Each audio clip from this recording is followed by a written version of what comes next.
Jonathan Aldred, Licensed to be Bad, How Economics Corrupted Us.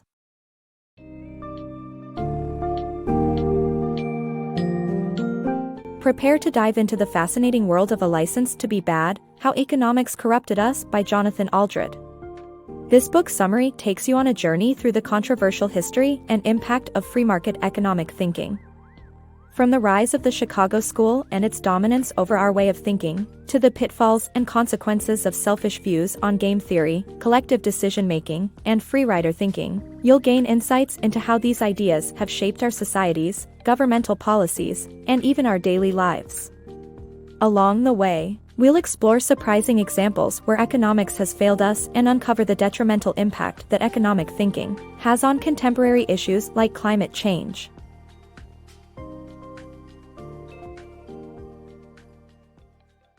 Dominance of free market views.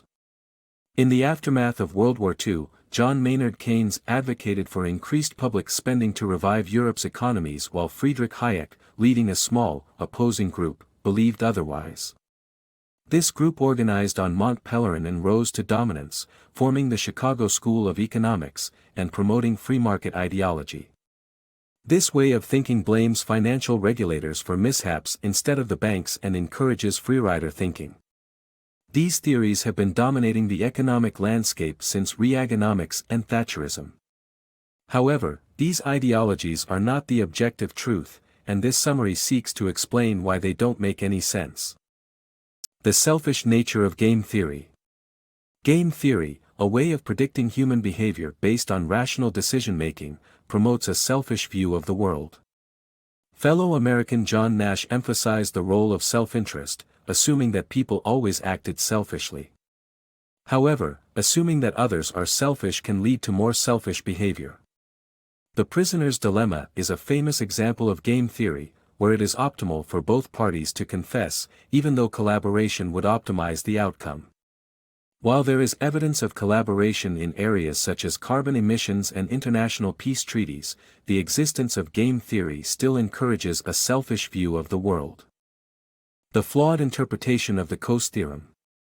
In this passage, we explore how the Coase theorem, an economic principle introduced by Ronald Coase, has been misinterpreted by modern economists to prioritize deal-making and minimize transaction costs.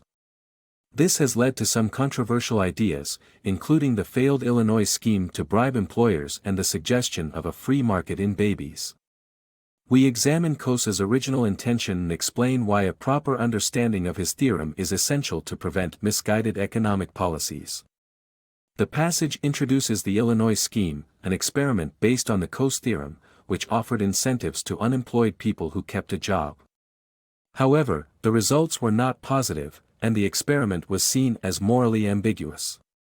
The author then explains the Coase theorem, which suggests that transaction costs can influence decision-making and economic efficiency. However, the Chicago School of Economists misunderstood the theorem and supported the idea of minimizing transaction costs to encourage deal-making. This flawed interpretation has led to strange economic policies, such as the proposal of a free market in babies. The author emphasizes that Coase never intended to prioritize deal-making over transaction costs. Instead, his theorem highlights the importance of considering all costs, including transaction costs, when making economic decisions.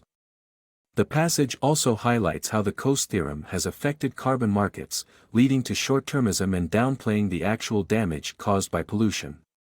In conclusion, this passage illuminates the need for a proper understanding of the Coase theorem. It warns against the consequences of misinterpreting economic theories and prioritizing deal-making over transaction costs.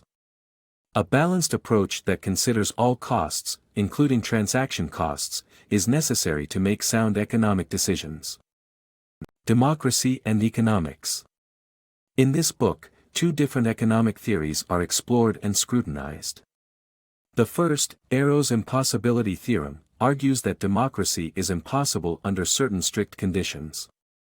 The second theory, public choice theory, puts everyone involved in political action under a selfish spotlight.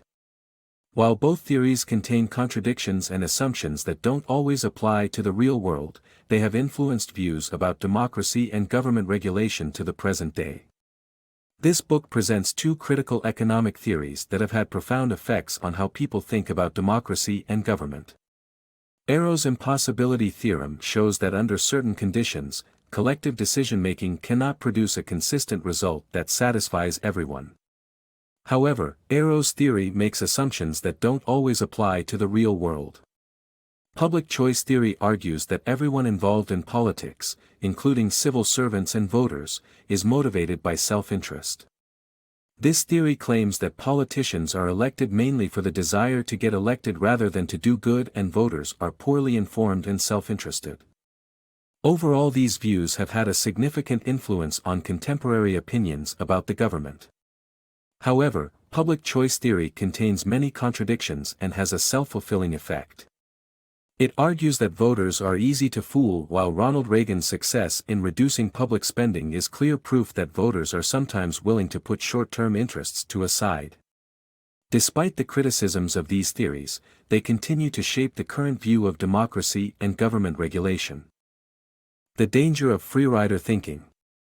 The book delves into the danger of freerider thinking and highlights that it may seem tempting but can have devastating consequences. It also emphasizes the need for individual responsibility and collective efforts to achieve a common goal.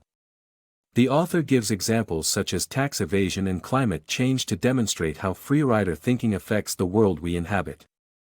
The book argues that when many individuals contribute collectively, that can make a difference, and the mass of people can reach a tipping point, inspiring broader action. In essence, the book urges us to cooperate and take responsibility to avoid the negative impact of freerider thinking. The Rationality Trap. Applying economic thinking to everyday life can lead to strange and irrational decisions. This approach, popularized by economist Gary Becker, relies on the assumption that people always make rational decisions, but this is not always the case. Becker's ideas about how economics can be applied to immigration, criminal justice, and family life have had mixed results in practice.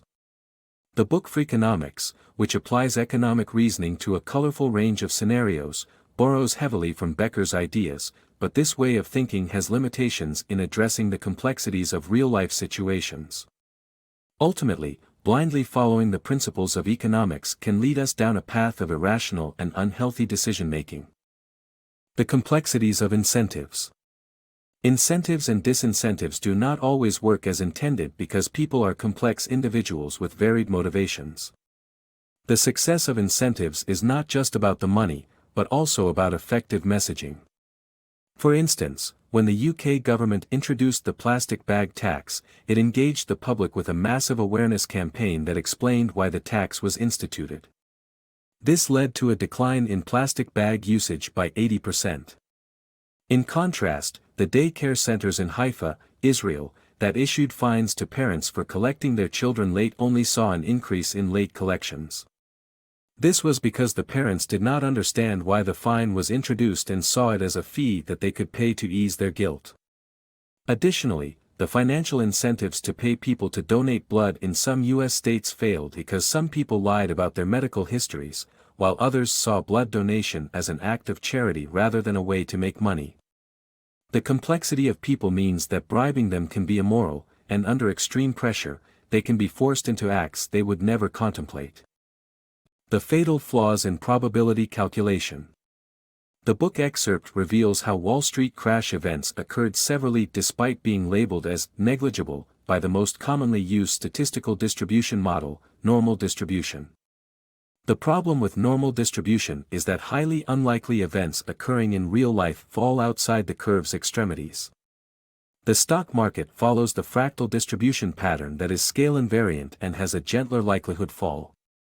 However, we don't have adequate data to use this distribution pattern to update our models. The key takeaway is that probability models are not perfect, and not everything follows a particular model. Consequently, assigning probabilities to everything even when it's uncertain can be misleading and unethical. The myth of extreme wealth. Inequality is not inevitable and modern economics tolerates it too much. The fractal distribution of income among the rich is scale invariant. The assumption that lower taxes boost the economy is wrong. Instead, high taxes are needed to provide the money required for public goods and services. The dangerous assumptions of modern economic theories are described.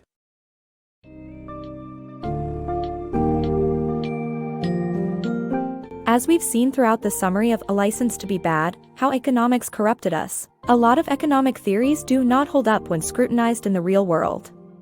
By adapting free market ideologies, societies have suffered consequences in inequality, climate change, and policy making.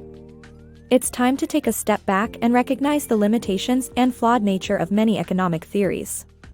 Rather than blindly following these dangerous ideas, we should start embracing the complexity and unpredictability of human nature, and reassess the priorities and values that guide our economies. In doing so, we can work towards promoting more sustainable and inclusive societies free from the constraints of harmful economic thinking.